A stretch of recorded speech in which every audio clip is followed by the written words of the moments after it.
बहुत पहले की बात है। एक गांव रामपुर में रामशरण नाम का बूढ़ा आदमी अपने बेटे आकाश के साथ रहा करता था। रामशरण के घर के सामने ही उसकी एक छोटी सी दुकान थी। उस दुकान के भरोसे ही रामशरण और उसके बेटे का गुजारा होता था। रामशरण का बेटा वो दुकान चलाता था। एक दिन रामशरण से मिलने उसका दोस्त आता है।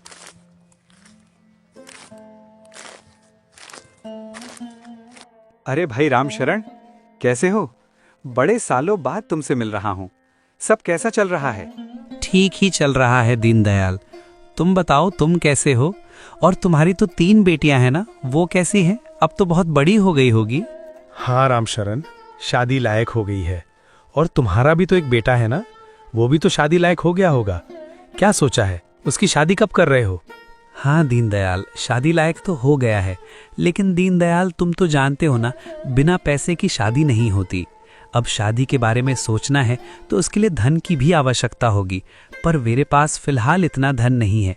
जब आएगा तब आकाश की शादी के बारे में सोचूंगा। रामशरण, मुझे लगता है हर बात का एक वक्त होता है। अब तुम्हारा बेटा बड़ा हो चुका है, अगर सही समय पे शादी कर दोगे तो अच्छा ही है। वैसे मेरे मन में एक बात थी, मैं वही बात करने यहाँ आया था। समझ नहीं आ रहा कैसे कहूँ। मुझसे कैसा शर्माना, बेझिझक कहो, क्या कहना चाहते हो? रामशरण, मैं अपनी बेटी के लिए तुम्हारे पास रिश्ता लेकर आया हूँ। क्या तुम अपने बेटे के लिए मेरी बड़ी बेटी कावेरी को स्वीकार करोगे? ये तो बहुत अच्छी बात है कि तुम हमारी दोस्ती रिश्ते में बदल देना चाहते हो, लेकिन दीनदयाल सचमुच मेरे पास धन की बहुत कमी है। मैं अभी आकाश की शादी नहीं कर सकता। अरे रामशरण, कैसी बातें करते हो? तुम्हारी हालत मुझे पता है, पर मेरी भी तो हालत तुम्हारी तरह है। मैं कौन सा बहुत बड़ा धनवान हूँ, मेरी भी हालत कुछ ऐसी ही है। लेकिन रामशरण, तुम मेरे बारे में भी तो सोचो। मेरी 3 बेटियां हैं और तीनों के तीनों शादी लायक हो गई हैं। अगर बड़ी बेटी को तुम स्वीकार कर लोगे तो मैं निश्चित हो जाऊंगा। फिर मुझे बड़ी बेटी की कोई चिंता नहीं होगी। फिर मैं अपनी दोनों बेटी के लिए रिश्ता देख सकूंगा। इसलिए मैं चाहता हूँ ये रिश्ता पक्का ही कर दें। और तुम चिंता क्यों करते हो? हम अभी शादी नहीं करेंगे, हम 1 साल बाद शादी करेंगे। तब तक तुम्हें भी वक्त मिल जाएगा और मुझे भी। और हाँ, 1 साल के बाद हम बहुत साधारण तरीके से शादी करेंगे, तो शादी में ज्यादा खर्च भी नहीं आएगा। अब बोलो, तुम क्या कहते हो? मैंने तो अपने मन की सारी बातें तुम्हें बता दी, तो तुम्हें ये रिश्ता मंजूर है? हाँ दीनदयाल, तुमने सही कहा। अगर हम 1 साल बाद शादी करते हैं तो सब बहुत अच्छे से हो पाएगा, हमें वक्त भी मिल जाएगा। ठीक है, मैं तैयार हूँ। हम ठीक 1 साल बाद दोनों की शादी करवा देंगे। लेकिन रामशरण, तुम एक बार अपने बेटे आकाश से भी पूछ लेते कि वो क्या कहता है। दीनदयाल, मेरा आकाश कभी मेरी बात को नहीं काटता। मैं जैसा कहूंगा वो वैसा ही करेगा। तुम उसकी चिंता मत करो, उसे भी ये रिश्ता जरूर मंजूर होगा। तब तो हम आज से दोस्त ही नहीं, समधी बन चुके हैं। मुबारक हो। दोनों बहुत खुश हो जाते हैं। और फिर जब आकाश दुकान से घर आता है, तब रामशरण उसे उसके रिश्ते की बात बताता है। तुम्हें कोई आपत्ति तो नहीं है ना बेटा? मैंने सही तो किया ना? आप कैसी बातें कर रहे हो पिताजी?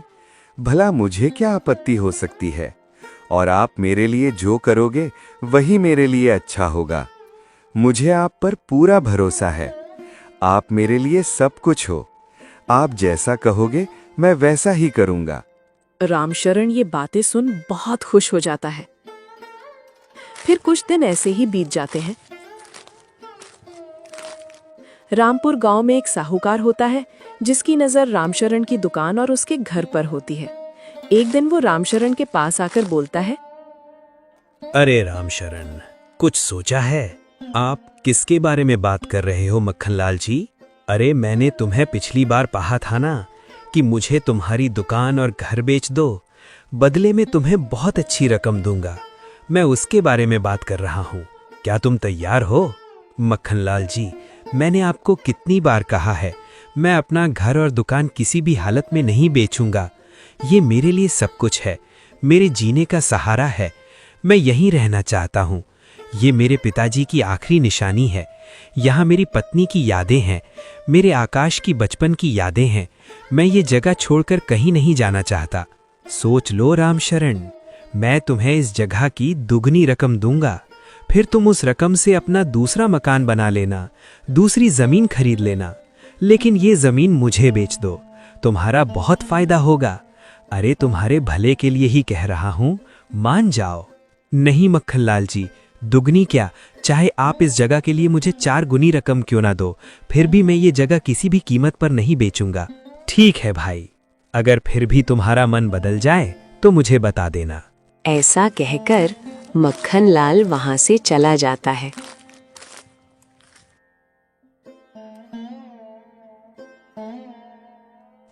महीने बीत जाते हैं। रामशरण की दुकान पर लोगों का आना कम हो जाता है। पिताजी, अब दुकान पहले जैसे नहीं चलती। पहले तो हमारा जैसे तैसे गुजारा हो जाता था, और जब हमें पैसों की ज़रूरत है तब दुकान तो पहले से भी कम चलने लगी है। हमारे वक्त तो घर का भी गुजारा नहीं हो पाता, तो हम शादी के लिए पैसे कहाँ से जमा करेंगे? ऐसा कैसे हो गया आकाश? आखिर हमारी दुकान पर लोगों का आना कम क्यों हो गया? पिताजी, हमारे गांव में पहले इतनी दुकान नहीं थी, इसलिए सब लोग हमारे यहाँ आया करते थे। लेकिन अब कई दुकानें खुल चुकी हैं, इसलिए लोग उन दुकानों पर जाने लगे हैं, और उन लोगों के पास पैसे हैं, इसलिए वो नई नई और ऊंचे दर्जे की चीज़ खरीद कर लाते हैं। हमारे पास तो इतने पैसे हैं नहीं कि हम इतनी ऊंचे दर्जे की चीज़ खरीद कर ला सकें। शायद इसीलिए लोग अब हमारी दुकान पर आना पसंद नहीं करते। हाँ आकाश, तुमने सही कहा, शायद इसी वजह से। लेकिन आकाश, अब शादी को ज़्यादा वक्त नहीं बचा है, कुछ ना कुछ करना पड़ेगा बेटा। दोनों सोच में पड़ जाते हैं और देखते ही देखते समय बीतता चला जाता है। अब शादी को केवल 2 महीने ही बचे होते हैं। आकाश दुकान पर गया होता है। तभी रामशरण सोचता है, क्या करूं? देखते ही देखते ये 2 महीने भी बीत जाएंगे और दुकान से पैसे तो आने से रहे। बहुत दिन इंतज़ार कर लिया, लेकिन दुकान तो चलने से रही। मेरा एक ही बेटा है और मैंने दीनदयाल से वादा किया है कि मैं उसकी बेटी से शादी करवाऊंगा। मुझे पैसों का इंतज़ाम करना होगा। एक काम करता हूँ, साहूकार के पास जाकर कुछ पैसे लेकर आता हूँ। शादी के बाद आकाश कुछ ना कुछ काम करके उसके पैसे चुका ही देगा। यही सोचकर रामशरण उस साहूकार के पास जाता है।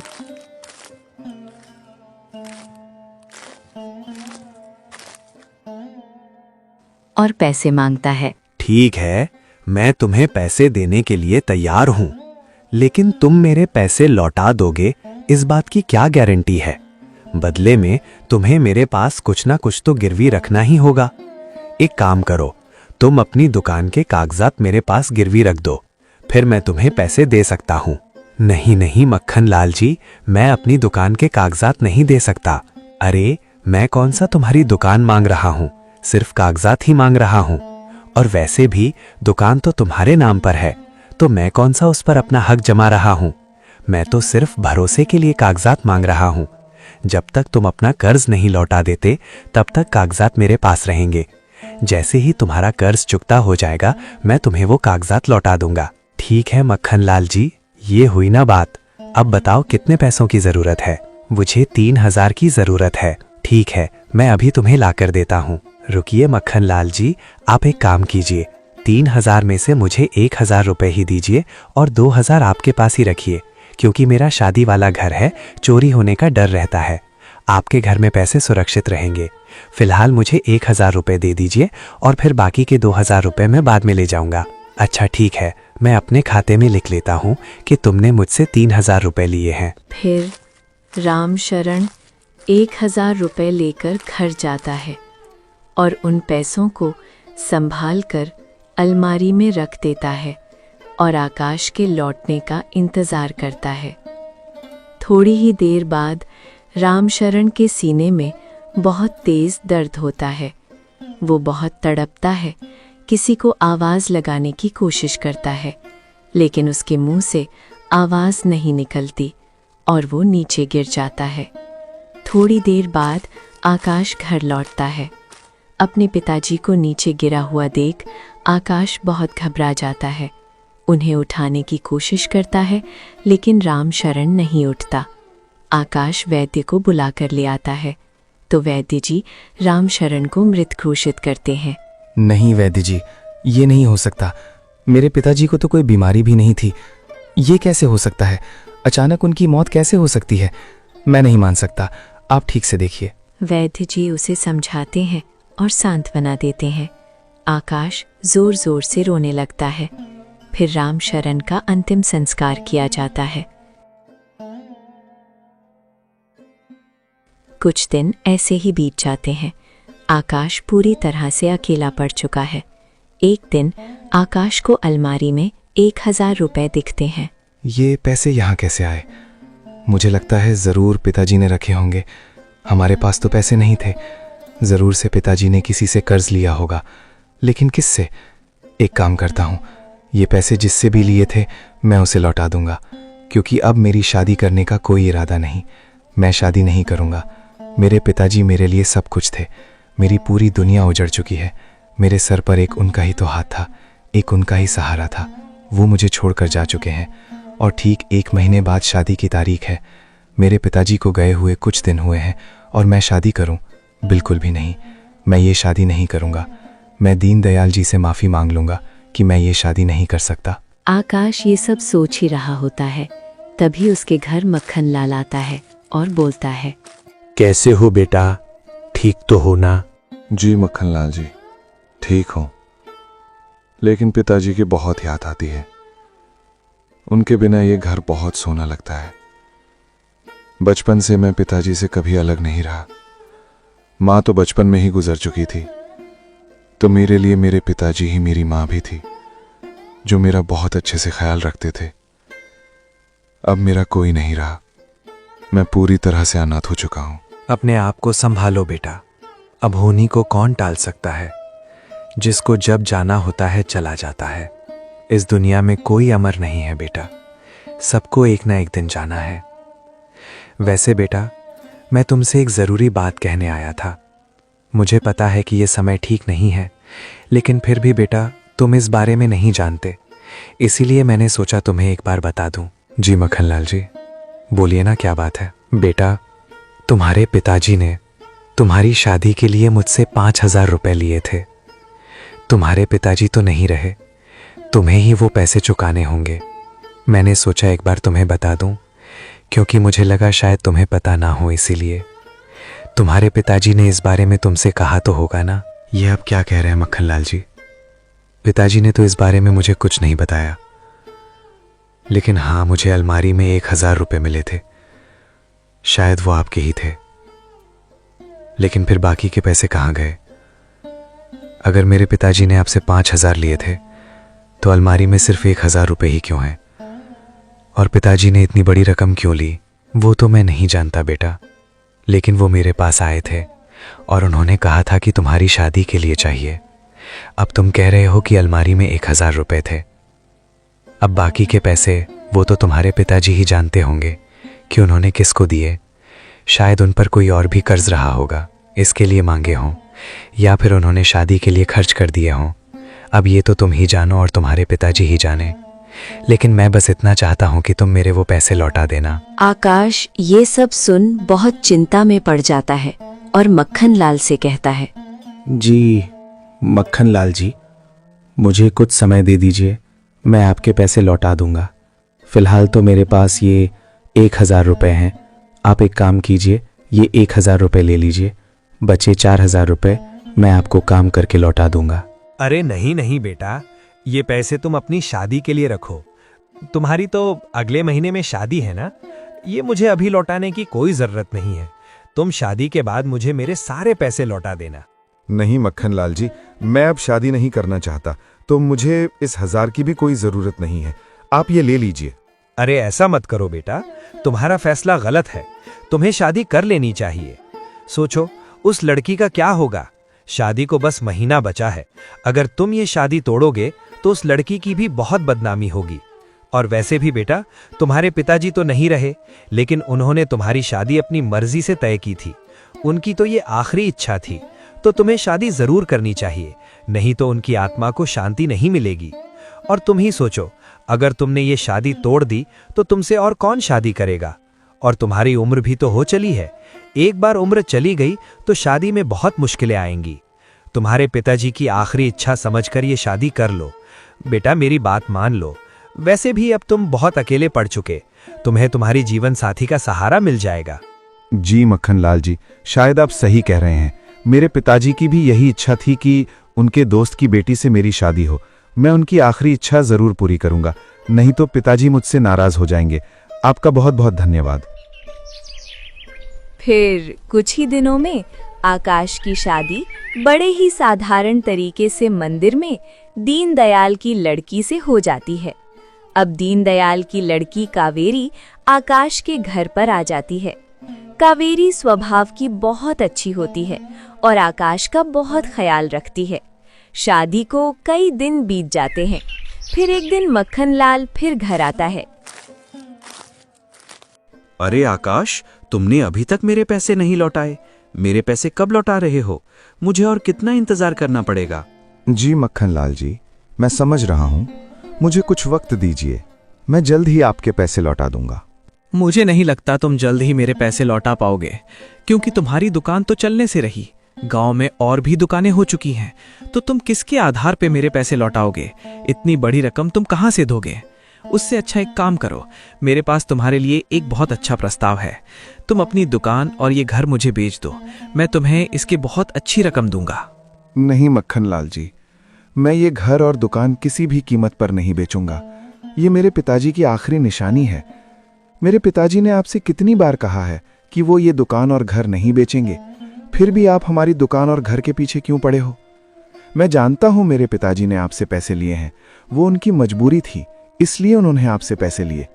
इस बात का ये मतलब नहीं कि मैं उसके बदले आपके घर और मेरी दुकान दे दूं। मैंने आपसे कहा ना, मुझे कुछ वक्त दीजिए, मैं आपके सारे पैसे लौटा दूंगा। ठीक है, मैं तो तुम्हारे भले के लिए कह रहा था, क्योंकि मुझे अच्छे से पता है कि इतनी बड़ी रकम जुटा पाना तुम्हारे बस की बात नहीं। फिर भी तुम लौटा सकते हो तो तुम्हारे पास 1 महीने का समय है। अगर मुझे 1 महीने बाद मेरी पहली किस्त नहीं मिली तो याद रखना, तुम्हारे दुकान के कागजात मेरे पास हैं। इसकी नौबत नहीं आएगी। मुझे अपने आप पर पूरा भरोसा है। मैं बहुत मेहनत करूंगा और कुछ ना कुछ करके आपके पैसे लौटा ही दूंगा। मक्खनलाल वहां से चला जाता है। सुनिए जी, हमारी दुकान तो इतने अच्छे से नहीं चल पाती, बस घर ही चल पाता है। वो तो मैं जैसे तैसे करके घर चलाती हूँ। यहाँ 1 रुपया तक नहीं बचता, तो हजारों रुपए कहाँ से आएंगे और कैसे उनके पैसे चुकाएंगे? तुम चिंता मत करो, मुझे पता है दुकान के भरोसे मैं पैसे नहीं कमा पाऊंगा। मैं कल ही काम देखने निकल पड़ता हूँ और मजदूरी करके पैसा इकट्ठा करता हूँ, और जैसे ही पैसे इकट्ठा हो जाएंगे मैं किस्तों में मक्खनलाल के पैसे लौटा दूंगा। यही सोचकर आकाश दूसरे दिन काम की तलाश में निकल पड़ता है।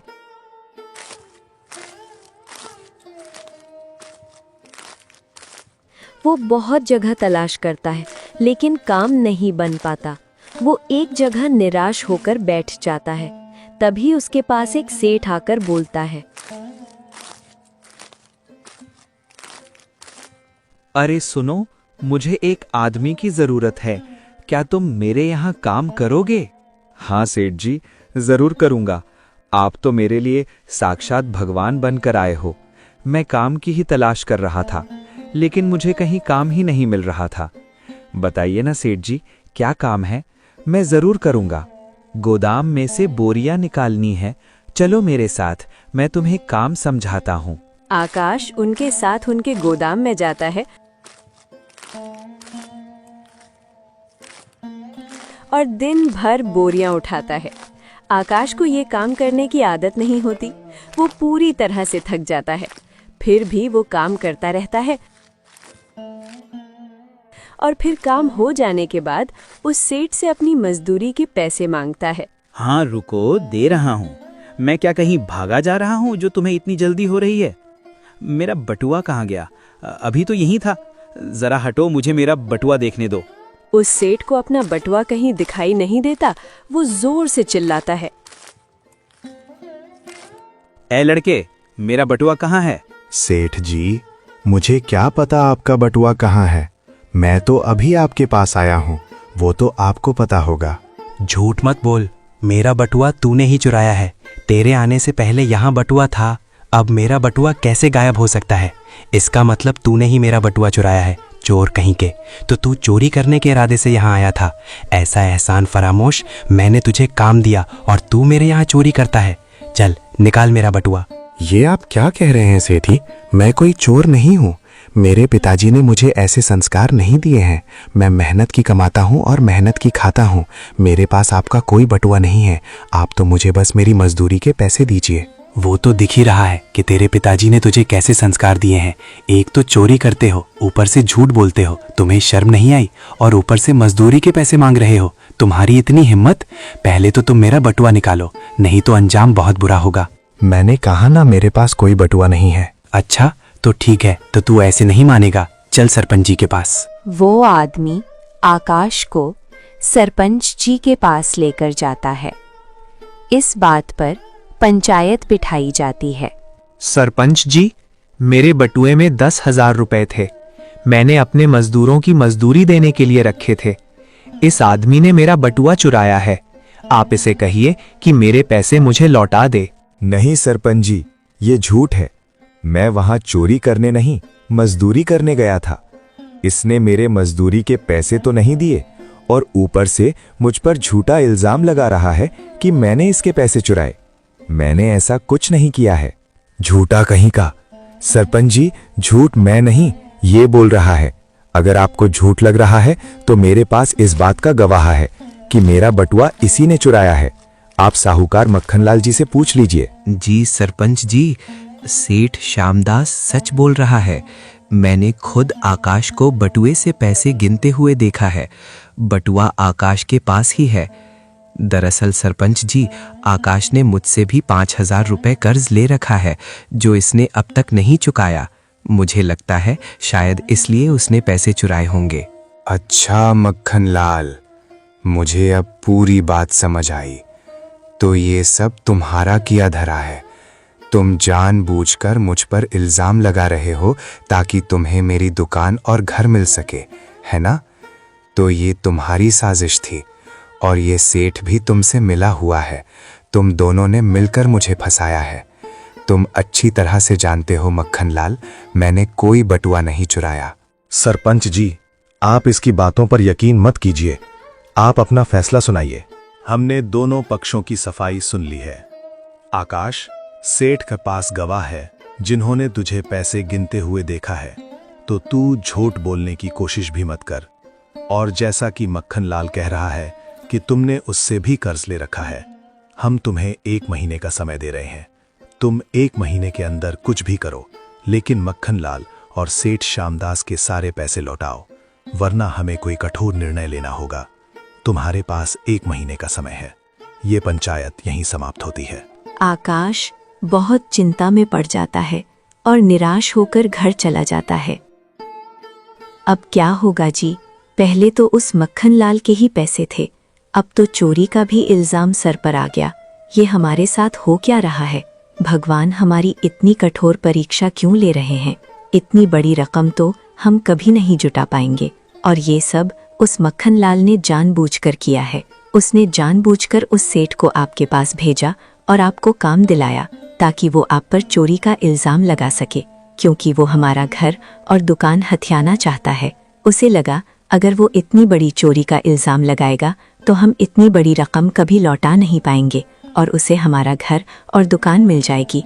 इसलिए उसने षड्यंत्र रचा। वो कितना नीच और गिरा हुआ आदमी है। भगवान उसे कभी खुश नहीं रखेगा। उसका सत्यानाश होगा। उसे हमारी बद्दुआ लगेगी। कावेरी, मैं जानता हूं इस वक्त सारे रास्ते बंद हो चुके हैं, लेकिन जब सारे रास्ते बंद हो जाएं, तब एक रास्ता हमेशा खुला रहता है और वो है ईश्वर। और मुझे उस पर पूरा भरोसा है। वो मुझे जरूर कोई ना कोई रास्ता दिखाएगा। कावेरी, झूठ की उम्र ज्यादा दिन नहीं होती। तुम देख लेना, जीत सच की ही होगी। मैं नहीं जानता कि कैसे और कब होगा, लेकिन मुझे इतना जरूर भरोसा है कि मैंने कोई चोरी नहीं की, तो ईश्वर मेरा साथ जरूर देंगे। सत्य की जीत होगी। और उसी दिन मक्खनलाल के गोदाम में बहुत बड़ी आग लग जाती है। उसका सारा अनाज जल रहा होता है। और तो और मक्खनलाल का बेटा भी खेलते खेलते उस गोदाम में चला जाता है। अरे कोई मदद करो, कोई पानी लाओ, कोई आग बुझाओ। मेरा बेटा, कोई तो बचाओ, मेरे बेटे को बचाओ।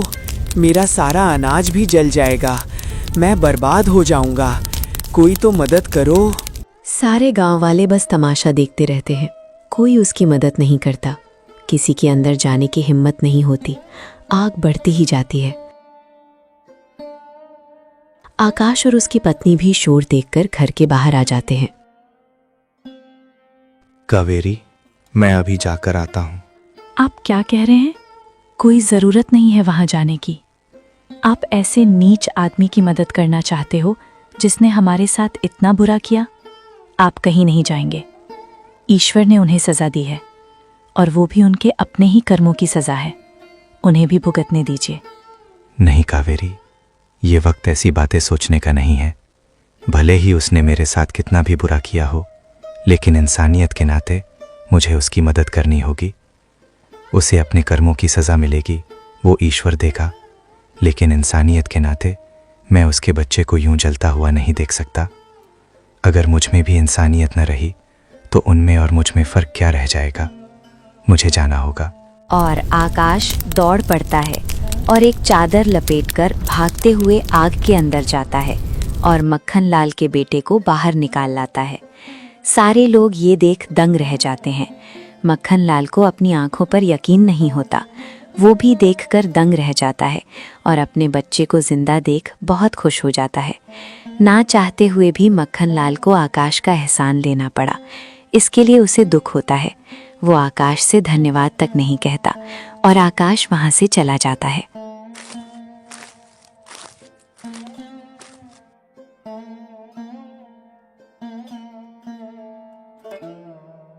देखा आपने अपनी जान की परवाह किए बिना उस मक्खन लाल के बेटे की जान बचाई, लेकिन उस नीच आदमी ने आपको धन्यवाद तक नहीं कहा। कावेरी, मैं उसके धन्यवाद के लिए उसके बेटे को बचाने नहीं गया था। मैं इंसानियत के नाते गया था। वो भले मेरा धन्यवाद करे या ना करे, लेकिन मेरे मन में इस बात का दुख तो नहीं रहेगा कि मैं उसके बेटे की जान नहीं बचा पाया। मैं उसे अपनी आंखों के सामने मरता हुआ नहीं देख सकता था। तुमने देखा नहीं, गांव में कोई भी आदमी आगे आने को तैयार नहीं था। अगर मैं न जाता तो शायद उस बेटे की जान चली जाती, और एक बेटे की जान माँ बाप के लिए बहुत कीमती होती है। मक्खन लाल और उसकी पत्नी जीते जी मर जाते। ये तो उनके कर्मों की सजा थी जो उन्हें मिल रही थी। मुझे नहीं लगता कि आपको उनकी मदद करनी चाहिए थी, क्योंकि वो इस लायक हैं ही नहीं। छोड़ो कावेरी, ईश्वर सब देख रहा है। मैंने कहा ना, इंसाफ वो करेगा। उसके पास न्याय है, अन्याय नहीं। सब ईश्वर पर छोड़ दो। इधर मक्खन लाल बैठकर सोचता है, मैं तो पूरी तरह से बर्बाद हो चुका हूँ। गोदाम का सारा माल जलकर राख हो चुका है। मेरे पास तो अब कुछ भी नहीं बचा। वो तो अच्छा हुआ मेरे बेटे की जान बच गई, नहीं तो आज तो मैं अपने बेटे को भी खो देता। और मुझे मजबूरन ऐसे आदमी का एहसान लेना पड़ा जिससे मैं सबसे ज्यादा नफरत करता हूँ। आपको शर्म आनी चाहिए। ऐसी घटिया सोच रखते हो। अरे, उस आकाश ने अपनी जान पर खेलकर हमारे बेटे की जान बचाई है, फिर भी आप उसके बारे में ऐसा सोच रहे हो। आपने तो उसका धन्यवाद तक नहीं किया। आज अगर वो आकाश ना होता तो हमारा बेटा भी ना होता। आज हम उसकी लाश पर रो रहे होते, फिर भी आपका दिल नहीं पिघला। आपने उसके साथ न जाने क्या क्या नहीं किया, उसे कितने दुख और तकलीफें दी, फिर भी वो सारी बातें भूलकर हमारे बच्चे को बचाने दौड़ पड़ा, जबकि गांव में कोई भी उस आग के पास जाने के लिए भी तैयार नहीं था। अरे, गांव वाले तो क्या, आप खुद उस बच्चे के पिता होकर उसे बचा नहीं पाए। आपको शर्म आनी चाहिए। अगर यही बात आकाश के साथ होती तो आप ही बताइए कि आप उसके बच्चे को बचाने जाते। जहां तक मैं आपको जानती हूँ, बिल्कुल भी नहीं जाते, बल्कि दूर खड़े रहकर उसकी बर्बादी का तमाशा देखते और खुश होते। ईश्वर से डरिए। आज ईश्वर ने आपको आपके पापों की सजा दी है, वो तो शुक्र मनाइए कि उस आकाश की वजह से हमारा बेटा बच गया, नहीं तो ईश्वर आपको ऐसी सजा देता जो आप जिंदगी भर भूल नहीं पाते। अपनी पत्नी की सारी बातें सुनकर मक्खन लाल का सर शर्म से झुक जाता है।